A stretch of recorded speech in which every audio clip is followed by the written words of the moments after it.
예, 오늘 본문 우리 에베소서 5장 1절에서 2절 말씀을 중심으로 우리 하나님을 본받는 자라는 제목으로 함께 은혜를 나누기를 원합니다. 사도 바울은 에베소 교인들에게 누구를 본받는 자가 되라고 고민하고 있습니까? 하나님을 본받는 자가 되라. 하나님을 본받는 자가 되라 하는 이 말씀은 우리가 어떻게 좀 느껴지나요? 우리하고는 좀 거리가 먼 것 같이 예수님을 본받는 자가 되라 하는 것은 조금 가깝게 느껴집니다. 왜냐하면 저희 교회가 예람교회잖아요. 예람교회 뜻은 예수님을 닮는 사람이 되자는 뜻이거든요. 예수님을 본받는다는 것은 조금 가깝게 들려지는데 하나님을 본받는 자가 되자 여기서 나하고 조금 거리가 먼 것 같은 그게 될까? 조금 상당히 이렇게 거리를 두는 것 같은 느낌이 듭니다. 또 심지어 예수님을 본받자. 예수님께서 이렇게 말씀하셨잖아. 용서하라고 했잖아. 사랑하고 했잖아. 그렇게 이야기하면 그건 예수님이니까 그렇지. 내가 무슨 예수님인가? 그러면서 우리는 이렇게 예수님이 하신 말씀을 좀 피해 가려고 하는. 근데 어떤가요? 내가 예수님인가? 나는 예수님이 아니라서 이렇게 해도 할 수 없어. 이렇게 말하는 것이 맞을까요? 틀릴까요? 틀립니까? 맞습니까? 틀린 것 같기도 하고 맞는 것 같기도 하고. 왜냐하면 우리 자신이 예수님이 아니잖아요. 그런데 또 우리 예수님을 본받아야 되잖아요. 그러니까 맞는 것 같기도 하고 틀린 것 같기도 하고.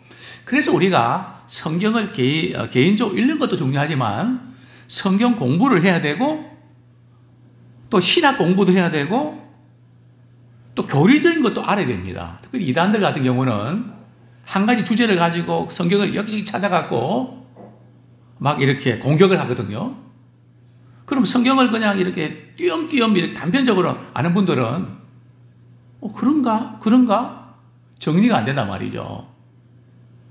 그래서 이것을 우리 신학적인 용어로는 하나님의 공유적 속성, 또 하나님의 비공유적 속성, 좀 신학적인 표현을 써서 죄송한데요. 무슨 뜻인가 하면 하나님의 공유적 속성이라는 뜻은 우리와 하나님과 이렇게 공통된 성품이 있다는 겁니다.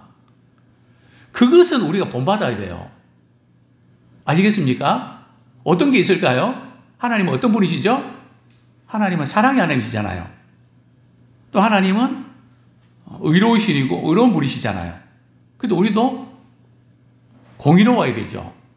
또 하나님은 거룩하신 분이시잖아요.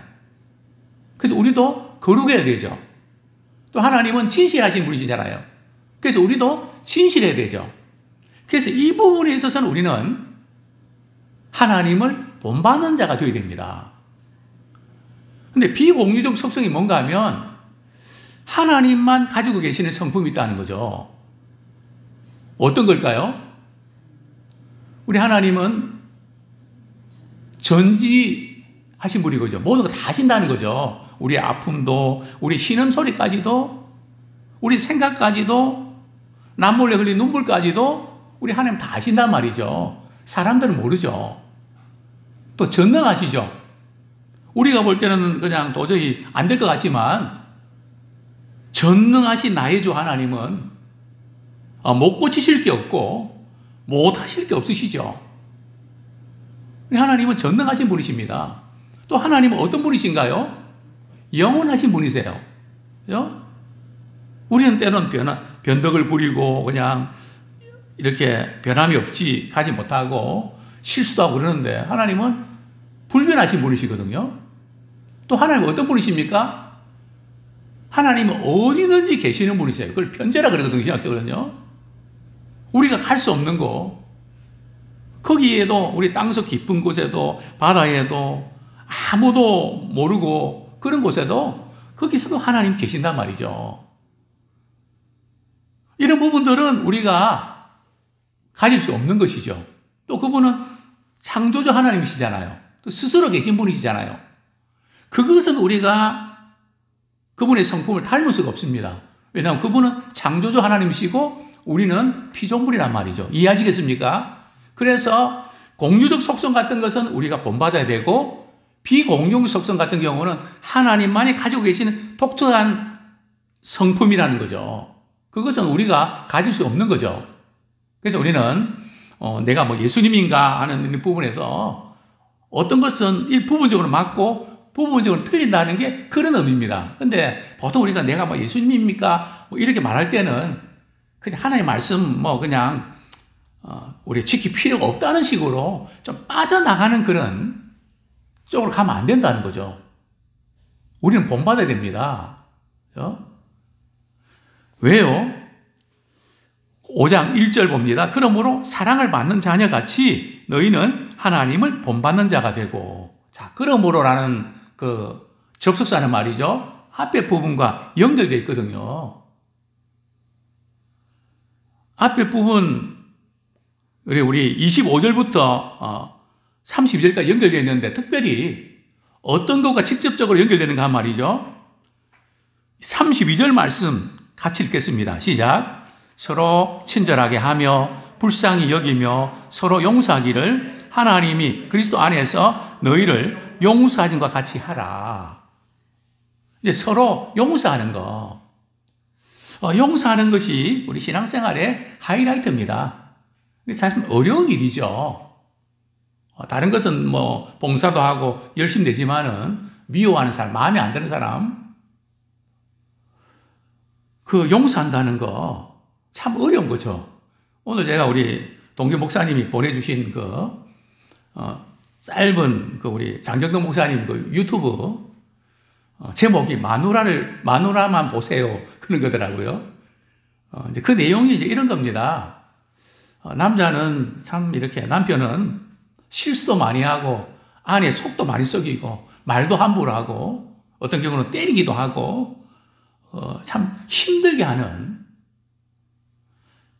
그게 철이 없어서 그렇다는 거죠. 그런데도 이 남편은 늘 그 잘못한 줄 알고 그래도 아내를 사랑하고 아낀다는 거죠. 반면에 아내는 어떻습니까? 여자는 어떻습니까? 남편한테 얼마나 잘합니까? 얼마나 수고하고 참고 인내하고 그렇게 살아갑니까?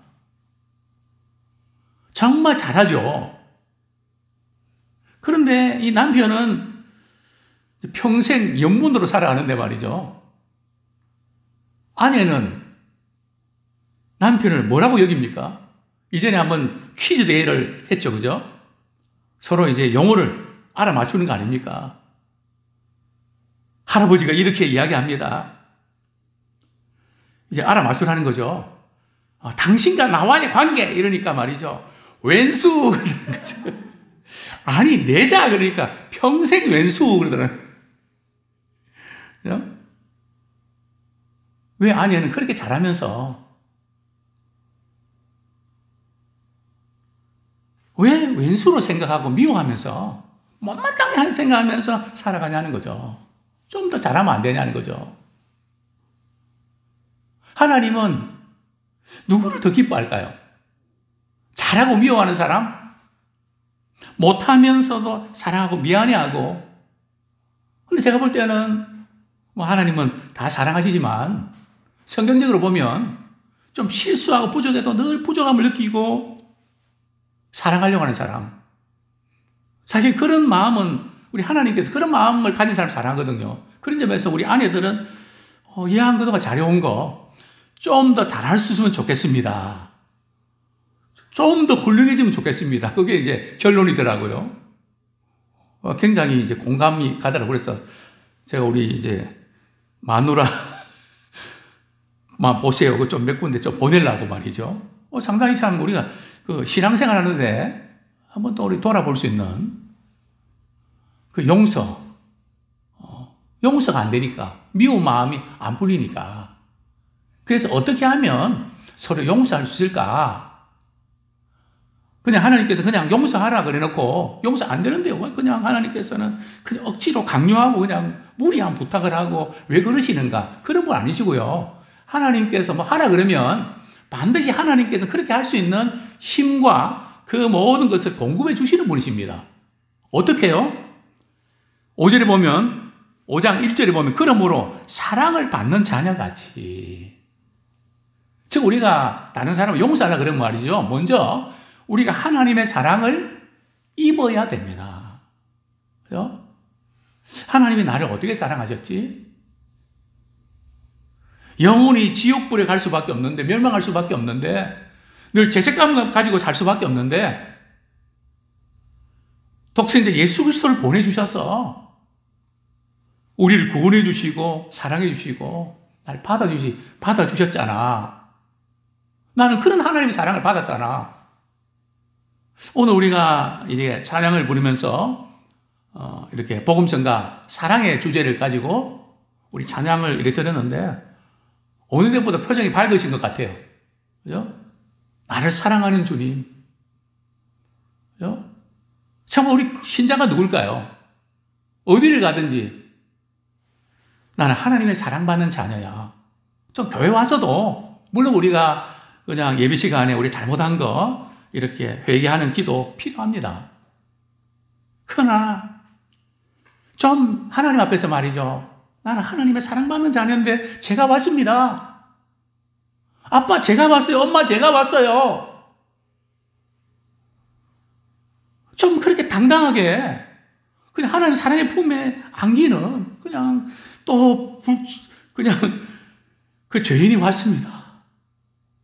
어떻게 보면 이렇게 제가 이전에 청소년 때 우리 장로님들 저희가 다니는 교회 보면은 거의 레파토리 비슷하거든요. 하나님 그냥 지난 한 주 동안에 죽을 죄인 또 왔습니다.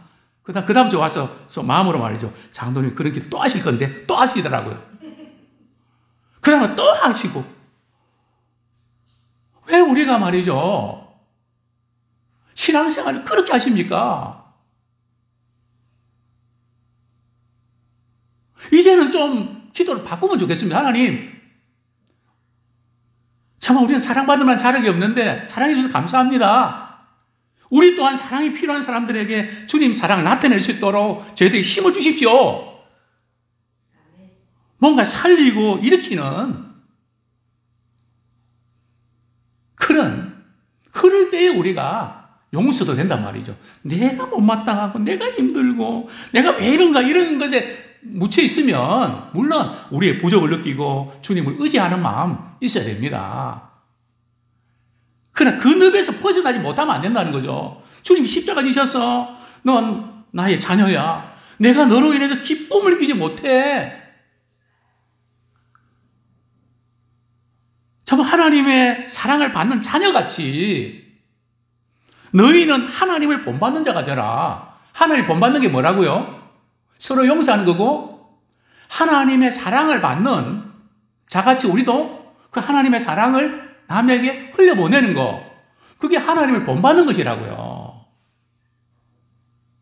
정말 우리가 이게 필요합니다. 하나님의 사랑을 받는 자녀처럼. 물론 우리가 실수할 수 있죠. 그러면 아빠 잘못했어요. 엄마 잘못해서 그러고 끝나는 거 아닙니까? 그리고 웃고 장난치고 언제 그런 일이 있은 것처럼 말이죠. 그냥 돌아가지 않습니까? 그렇게 될 때 용서가 됩니다. 용서는 내가 묶인 것이 풀려져야 사랑이 흘러가거든요.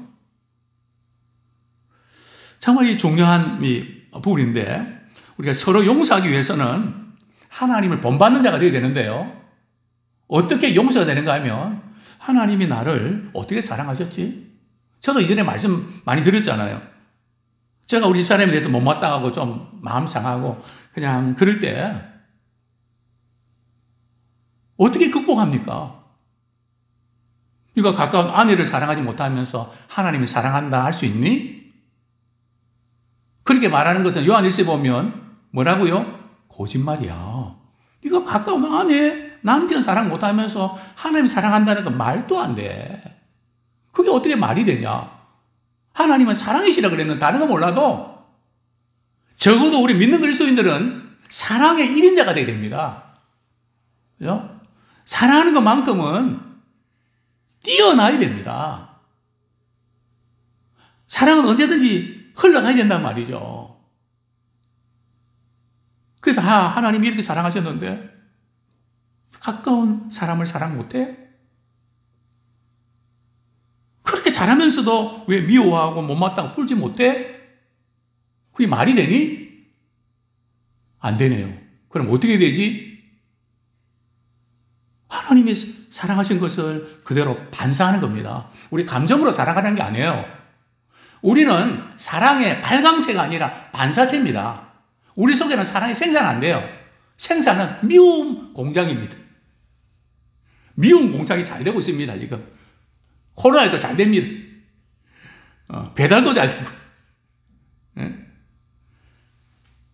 우리는 우리 안에서는 올라올 게 없습니다.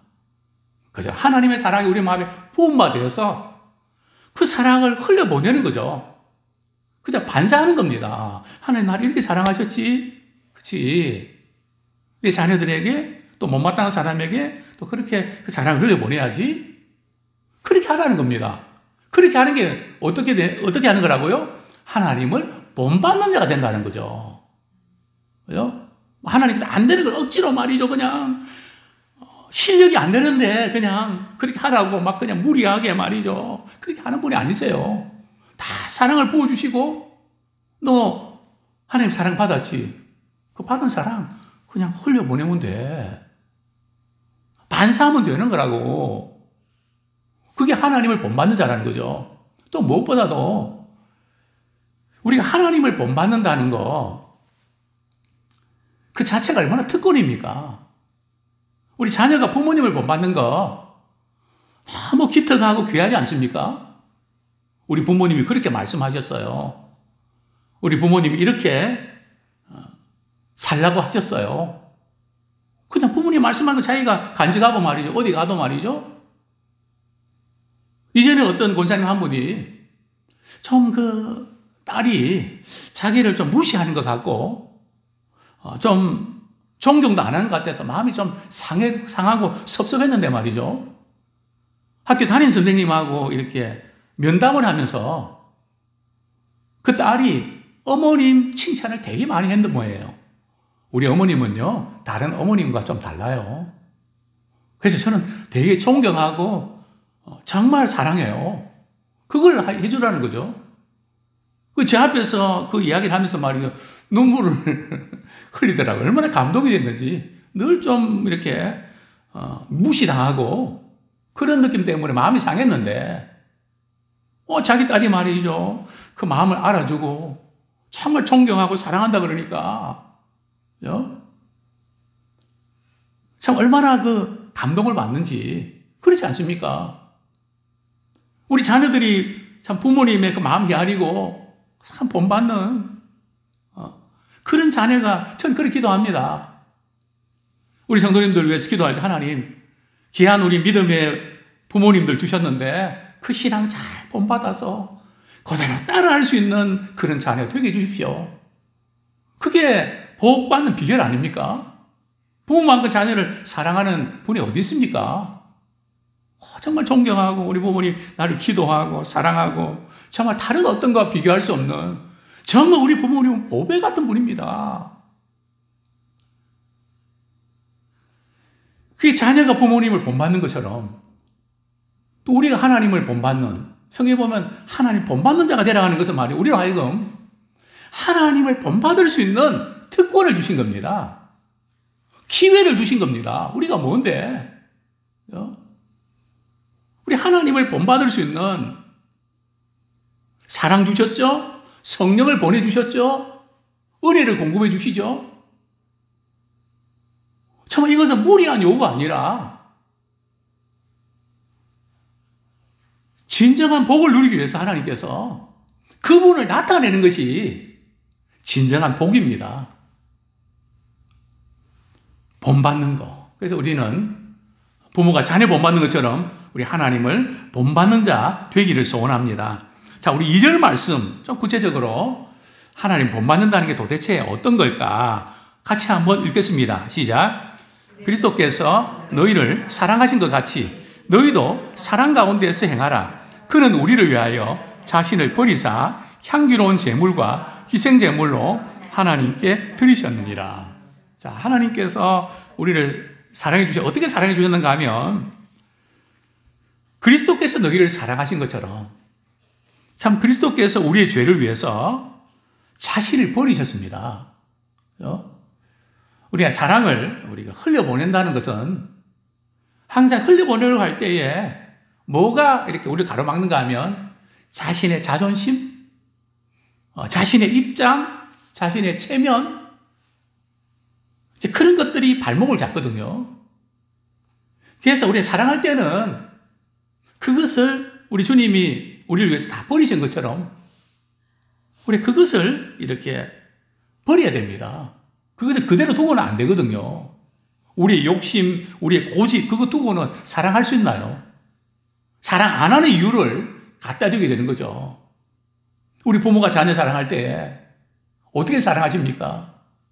그냥 자존심 상하고, 그냥 그런 면도 불구하고, 그냥 나는 없고 말이죠. 그냥 자녀만 잘 될 수 있다면 내가 뭐 못하겠냐? 그렇게 사랑하지 않습니까? 우리 주님이 우리를 구원하시기 위해서 자신을 버리시고 향기로운 제물과 희생 제물로 희생적인 사랑으로 우리를 구원해 주지 않으셨습니까? 이 사랑은 그냥 뭐 이렇게 소리 계산서서 되는 것이 아니라 말이죠. 정말 희생적인 사랑으로만 가능합니다.